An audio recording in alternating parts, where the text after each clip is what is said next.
하나님의 말씀을 함께 나누도록 하겠습니다. 먼저 사과의 말씀을 드립니다. 제가 지금 마스크를 쓰고 오늘 설교를 하겠습니다. 그래서 혹시 답답하시더라도 코로나 때문에 그러려니 하시고 여러분들 이제 그렇게 받아들여 주시면 좋겠습니다. 참 이 코로나 때문에 참 유난히 힘들었던 2020년도도 이제 2주일만 남겨둔 채로 저물어 가고 있습니다. 이러한 결산의 시기에 우리들은 정말 하나님께서 이 코로나로 인하여서 우리에게 원하시는 것이 무엇이며 또 우리가 돌아보아야 될 것은 무엇인가, 더불어서 우리가 바라봐야 될 것은 무엇인가 하는 것을 우리가 생각하는 그런 시간이 되었으면 좋겠습니다.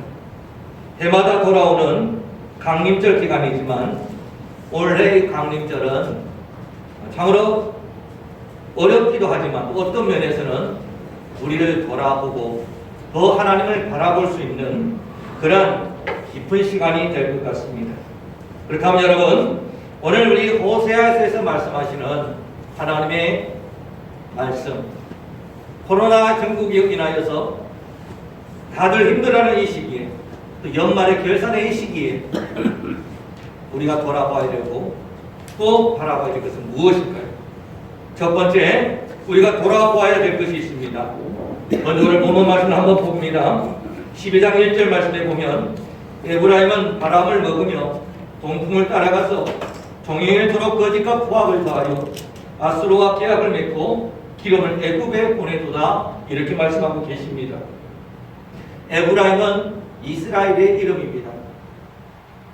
이스라엘이 바람을 먹으며, 여기서 바람이라는 것은 뭐냐면 헛된 것을 상징하는 거예요. 헛된 바람, 헛된 바람을 쫓아서 헤매는 것을 말하고 있습니다. 이스라엘이 하나님의 축복을 많이 받았지만, 근데 그 하나님의 축복을 받고 나서부터 마음에 헛된 바람이 들어왔다는 거예요.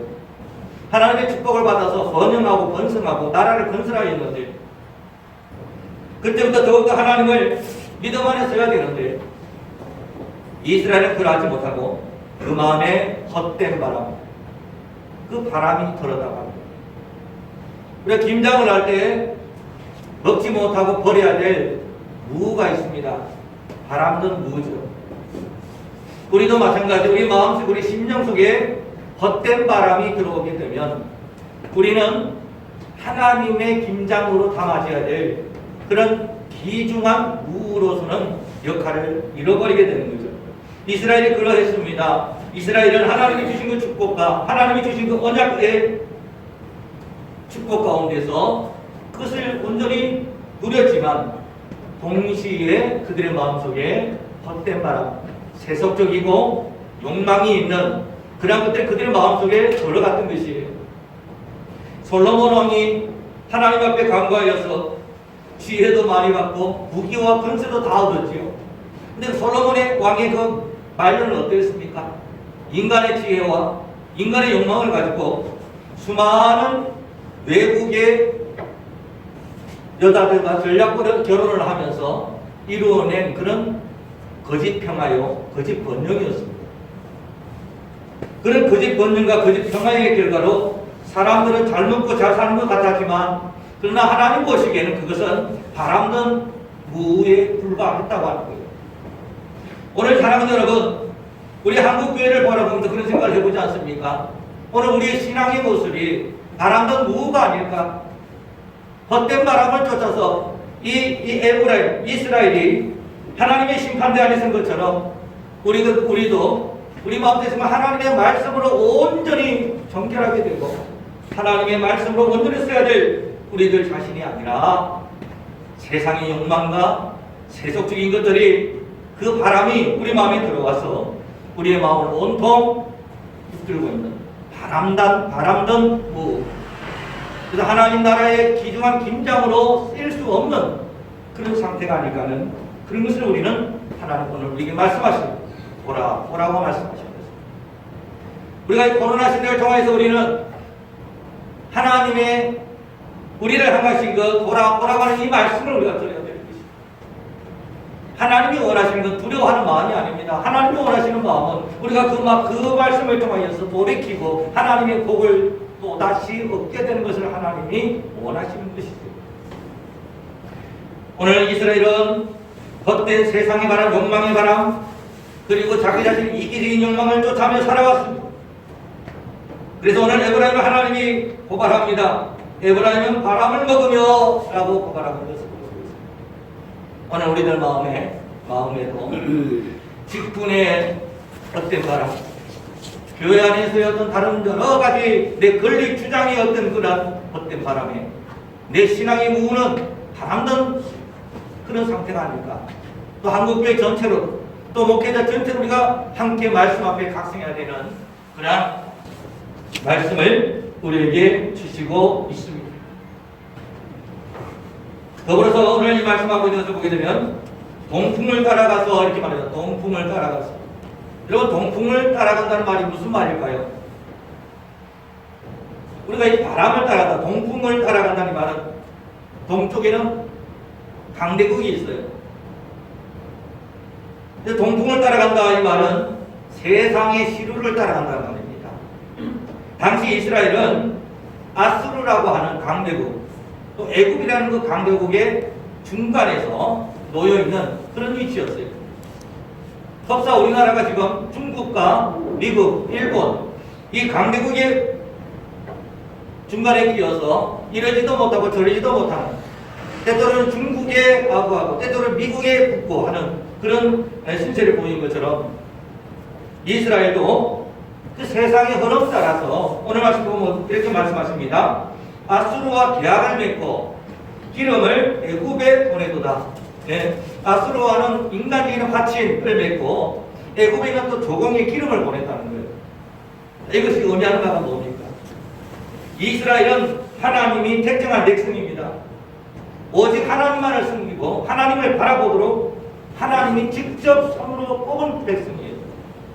근데 하나님이 그렇게 성별된 그런 이 선민들이 하나님을 의지하지 아니하고 어느 순간부터 아수르와 하친하고 애굽의 조공을 보내는, 그래서 인간적인 수단과 인간적인 것들로 온전히 타락해버린 모습을 오늘 본문 말씀에 보여주고 있는 거예요.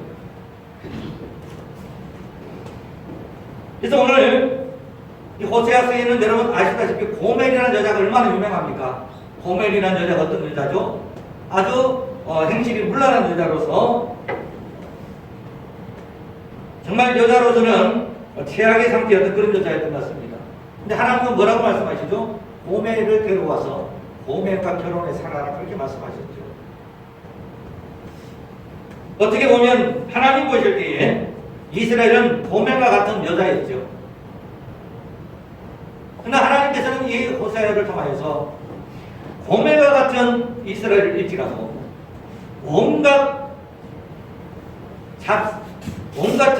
사람들에게 짓밟히고 그렇게 몸을 더럽힌 여자일지라도 나는 너를 사랑하고 나는 너를 아끼고 나는 너를 내 눈에 눈동자같이 사랑한다는 것을 호세아 선지자를 통해서 직접적으로 우리가 보여주고 있는 것이죠. 그렇습니다. 오늘 바람을 먹으며 동풍을 따라가는 이스라엘은 영적인 고멜이었습니다. 그런 영적인 고멜과 같은 이스라엘을 향하여서 하나님께서는 보라고 말씀하고 있는 것입니다. 오늘 우리가 코로나로 인하여서 두려워 떨고 또 예배를 기피하고 이것이 중요한 게 아니에요. 하나님이 원하시는 것은 이 코로나로 인해서 무서워하고 두려워하는 마음이 아니라 이 코로나를 통해서 우리에게 주시는 하나님의 그 사랑의 메시지, 돌아보라고 하시는, 너희들의 바람을 먹으며 동풍을 따라가는 너희들의 그 삶을 돌아보라고 하시는 하나님의 귀중한 메시지가 숨어 있는 줄 오늘 우리는 보게 되는 것이죠. 사랑하는 여러분들, 연말입니다. 연말을 가면서 우리가 생각해야 될 것은 인간적인 주판이나 계산을 따지는 게 아닙니다. 오늘 우리가 바라봐야 될 것은 하나님 앞에 우리가 진솔하게 서는 거예요. 하나님 앞에 솔직하게 서는 거예요. 그래서 우리가 세상적인 것들 가운데서 우리가 그 동풍을 따라가고 바람을 먹으며 사는 인생이었다면 우리 자신을 오늘 하나님 앞에 솔직히 내어놓으시면서 하나님, 저는 세상에 바람든 무와 같은 존재입니다. 하나님, 우리를 정결하게 하여 주시고 내 속에 든 이 세상 바람 다 빼내주시고 하나님의 거룩한 신부로 다시 정결케 하여 주시옵소서. 이렇게 결단하실 수 있는 저와 여러분, 그리고 우리 교회가 되시기를 주님의 이름으로 부탁을 드립니다. 두 번째, 야곱을 돌아보라고 말씀하시고 계세요. 자, 여러분, 야곱이 어떤 사람입니까? 야곱은 3절 말씀에 나오죠. 모태에서 그의 형의 발 뒤꿈치를 잡았고 또 힘으로는 하나님밖에 없는데, 이렇게 말씀하고 있어요. 야곱에 대한 첫 번째 말은 뭐냐면 그의 형의 뒤꿈치를 잡았다. 이 말씀은 야곱이라고 하는 사람의 정체가 처음부터 자기 중심주의요, 그 야곱이라는 사람의 정체가 하나님과 겨루고 이기고자 했던 그러한 욕망의 사람이었다는 것을 말씀해 주고 있습니다. 야곱은 인간적인 방법으로 잘못된 술수로 축복을 받으려고 했던, 다시 말씀드리면 성공하려고 했던, 입신양명 출세하려고 했던 그러한 사람의 전형적인 포부는 야곱입니다. 성경에 보게 되면 하나님, 이 야곱이 바단 외삼촌 라반의 집에 가서 그곳에서 성공합니다. 그리고 이제 그 모든 재산을 다 처분해가지고 이제 고향으로 돌아오죠. 고향으로 돌아올 때 우리는 생각합니다. 야곱이 하나님의 복을 받아서 정말 이렇게 입신양명 출세했구나, 하나님의 축복이구나, 은혜구나, 이렇게 우리는 생각할 수가 있어요. 근데 저는 좀 다르게 봅니다. 야곱의 출세와 야곱의 자리인 것은 자기 자신의 능력이었어요. 그때까지 야곱의 것은, 야곱이라는 사람이 워낙 뛰어난 사람입니다. 머리가 비상한 사람이에요. 절대로 남한테는 손해보고 살 사람이 아닙니다. 잔혹한 사람입니다, 야곱이. 자, 이런 사람이 어떻게 보면 세상이라는 것에서 속이는, 서로 속이고 속이는 그런 세상, 약육 방식의 세상에서 야곱이라는 사람이 어느 정도 성공하고 잘 될 수 있다는 것을 저는 보여준다고 생각해요. 근데 문제는 하나님께서 이런 야곱을 그냥 내버려 두시지 아니하시고 마지막 가문을 만들어 놓으시고, 어떤 가문입니까?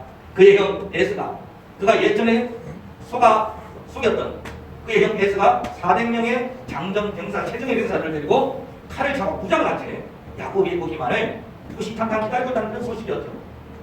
자, 야곱은 이때까지 그가 자신의 능력으로 다 이루었던 것은 모든 부와 그 모든 것들을 단 한 번에 다 잃어버릴 그 위기에 직면하게 된 겁니다. 그런 위기에 직면하게 되었을 때 야곱은 더 이상은 내 깨를 통하여 내 머리를 돌려서 내 수술을 부려서 이걸 헤쳐나갈 방법이 없었던 거예요. 그런 시기에서 야곱은 어떻게 합니까? 4절 말씀이죠. 천사와 계루비 울며 그에게 간구하였어요. 오늘 이 야곱을 돌아보면서 하나님께서 우리에게 주시는 말씀은, 야곱처럼 너희도 내 술수와 내 노력으로 내 힘으로 다 잘 될 것 같지만, 그러나 그 마지막에 그 네가 했던 그 모든 것들을 하나님이 한 번에 다 엎어버릴 수 있는 그런 것들이 있습니다. 그런 위기 앞에서 온전히 하나님 앞에 울며 나아갔던 그 야곱을 돌아보라고 말씀하십니다. 우리가 첫 번째 하나님이 돌아보시라고 하는 것은 무엇입니까? 그것은 우리가 이 세상 가운데서 참으로 하나님 앞에 늘 말씀에 우리 자신을 비추어 보고 그 말씀에 우리 자신을 새롭게 하시는 하나님의 은혜를 우리가 바라보게 됩니다. 야곱은 그렇습니다. 야곱은 하나님 앞에 처음에는 힘으로 하나님을 이기려고 했죠. 처음에. 그런데 그 뒤에 그는 오늘 말씀은 울며 그에게 간구하였다. 하나님의 진정한 한도포가 뿌려진 다음에 하나님 앞에 진정한 복을 달라고 매달려 기도했던 것을 우리는 바라보게 되는 것입니다. 오늘 우리가 호세아서에서는 하나님께서 야곱을 돌아보라고 말씀하셔요. 너의 조상 야곱을 돌아보시면서 그가 그의 힘과 능력과 그의 재주로 그 모든 것을 가지고 왔지만 결국 그는 하나님 앞에 온전히 자기 자신을 내려놓고 하나님의 축복을 온전히 바람으로 통하여서 그가 하나님의 복받은 것을 기억하라고 말씀하셨죠. 4절 말씀에 그렇게 말하지 않습니까? 하나님은 베델에서 그를 만나셨고 거기에서 우리에게 말씀하셨다. 하나님은 베델에서 그를 만나주셨다는 거예요. 사랑하는 여러분, 오늘 호세아서를 통해서 하나님은 야곱을 돌아보라고 말씀하십니다. 야곱을 돌아보시면서 너희가 마지막 벼랑 끝에 몰렸습니다. 이제는 떨어져 죽을 날만 있다고 느껴졌을 때 그때 너희는 울며 나에게 매달리라 기도해라고 말씀하시는 하나님의 음성을 우리가 듣게 됩니다. 야곱을 통하여서 우리의 그 모든 삶 가운데서 두려워 떨고 내 노력과 내 머리를 통하여서 하는 것이 아니라 하나님 앞에 온전함으로 나아가서 하나님의 그 깨닫게 하시는 은혜와 하나님의 용서하심과 하나님의 새로운 축복을 회복하시는 우리 모든 우리 교우분들 되시기를 주님의 이름으로 다시 한번 부탁을 드립니다. 세 번째, 하나님은 바라보라고 말씀하고 계셔요. 오늘 본문 말씀을 보겠습니다. 6절 말씀입니다.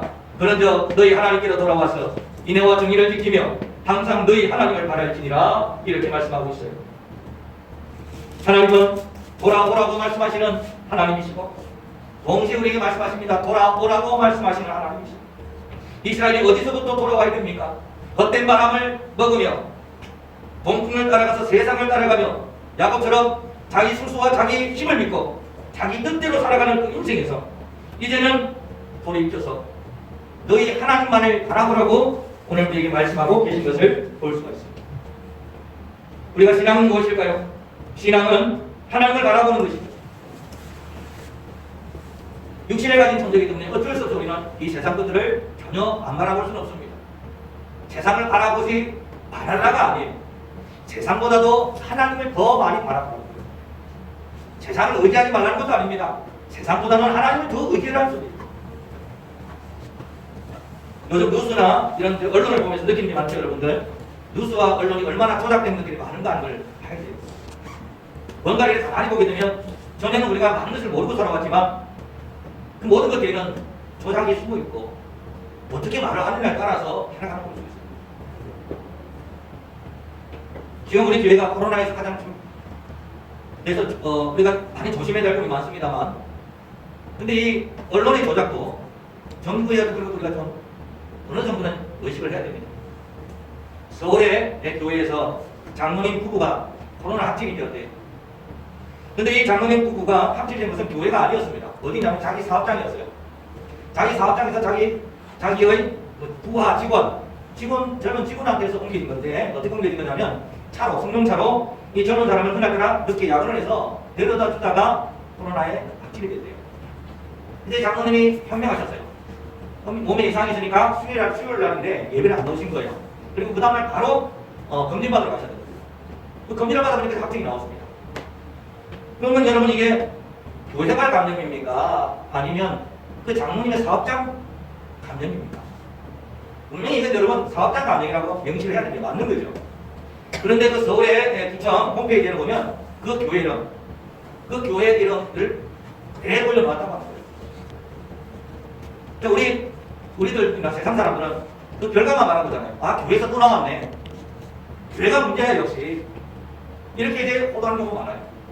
평택에 얼마 전에 여러분 중국에 몇 달 전이죠. 거기서도 뭐 문제가 나가지고 얼마나 난리가 났습니까?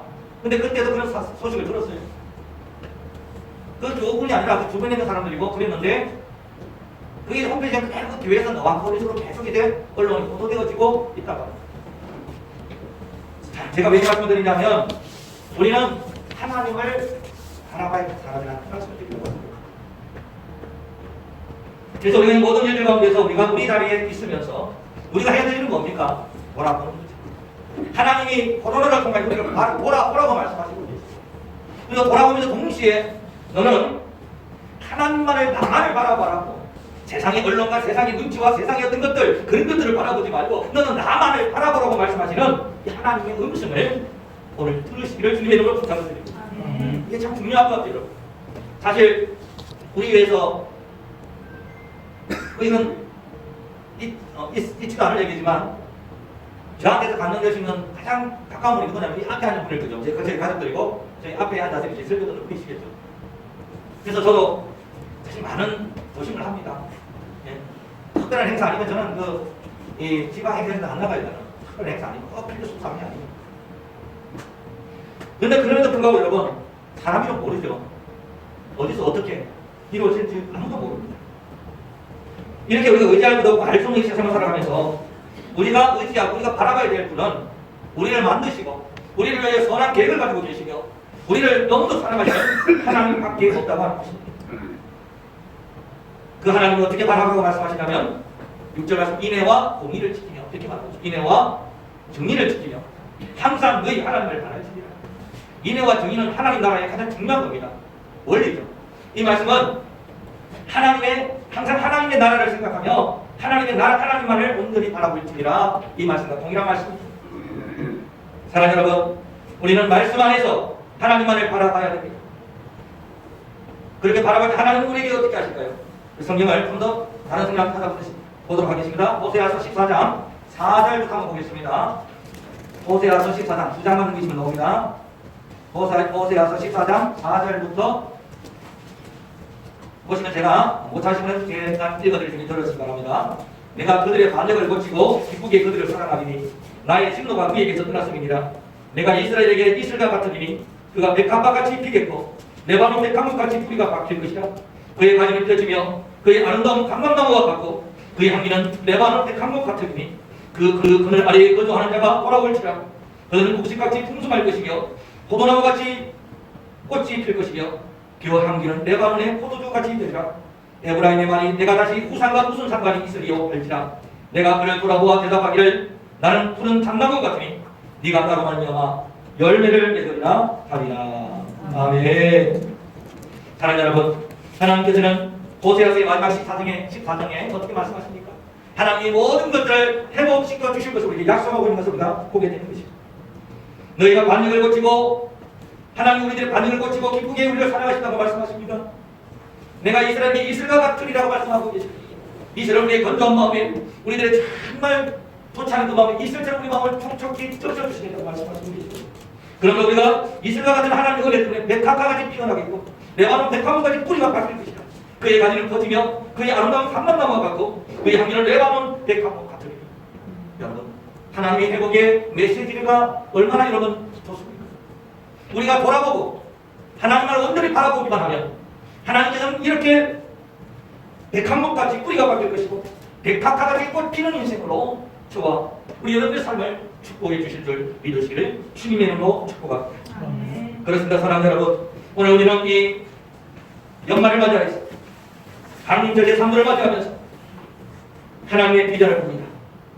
메마른 강에 내려 새벽 이슬처럼 마른 땅에도 베풀어 주시는 하나님의 은혜가 저와 여러분들의 메마른 심령에 저와 여러분들의 정말 재속적인 그 마음속에 하나님의 이슬 같은 은혜가 깊이 임하여서 여러분들의 인생의 꽃이 백합처럼 피시고 여러분의 그 뿌리 든 나무가 뿌리를 내려서 수많은 열매를 풍성하게 맺으시는 우리 모든 분들 그리고 우리 교회 되기를 주님의 이름으로 축복합니다.